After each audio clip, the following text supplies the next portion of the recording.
In court, he said, laughing, the judge is my friend. You're leaving this room with nothing, soldier. He wore the word like a sneer, soldier, as if service meant weakness, as if years of sacrifice made me disposable. My wife smirked, crossed her legs, didn't look at me. He's too scared to even speak. Look at him, she whispered. Not to me, to him. He slid a paper in front of me, his hand deliberate. The kind of move you make when you know the game's over. Sign it, now. I looked at the document. Property, pensions, custody of the dog I bought her the night I returned from overseas. Everything. Hers. He waited. She smiled. I picked up the pen and smiled back, just slightly, because I already knew how this ended. It started with the password change. Not hers, mine. One night I logged into our joint account, or tried to. Denied. The recovery email had been switched. Notified to a shared inbox she assumed I never checked. Wrong assumption. A week later, the savings were moved. Quietly, strategically. Then came the whispers. Mutual friends dropping phrases like, weird timing, and didn't you guys just refinance? She came home late, started wearing perfume again, the one she used to say gave her migraines. Then her phone lit up at 2:14 a.m. Miss you already. No name, just the message. But she smiled in her sleep. I sat in the dark, listening to the hum of the ceiling fan, letting the truth take root. I didn't confront her. I documented. I copied texts from her cloud account, exported them as PDFs, created a backup of the backup. Calls, voicemails, calendar invites to lunch meetings that never made it to her work schedule. I paid for a private investigator, the best I could afford. He didn't disappoint. Photos, hotel invoices, dinner receipts. Him, always him. The lawyer, Evan Marks, Harvard, charismatic, divorced, but only once.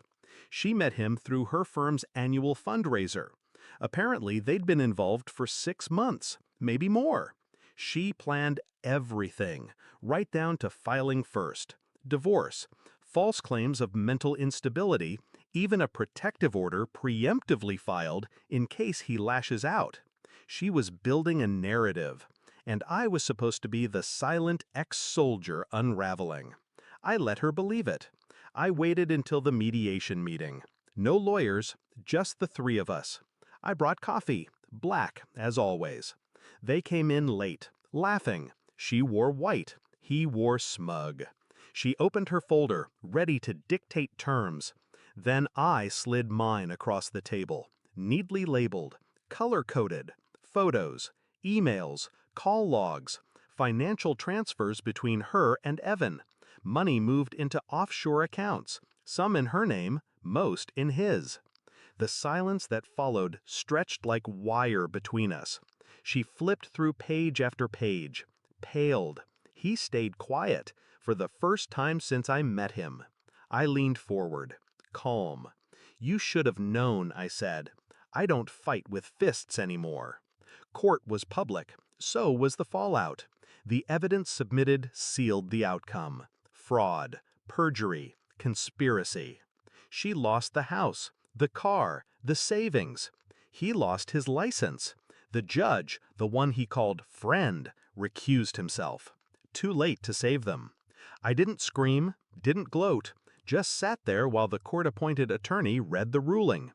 Afterward, she followed me to the parking lot. You planned this, she hissed. You let me walk into it. I turned, met her eyes for the first time in months. No, I said. You ran into it. And then I left her there. White dress, ruined face, mascara bleeding into silence. There's peace in knowing someone's true nature. It strips away illusion, frees you. She was the lesson I never wanted, but needed. Love, trust, forgiveness, they only mean something if they're not weapons. She used them all like knives.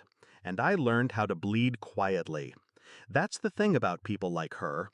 They think silence means weakness.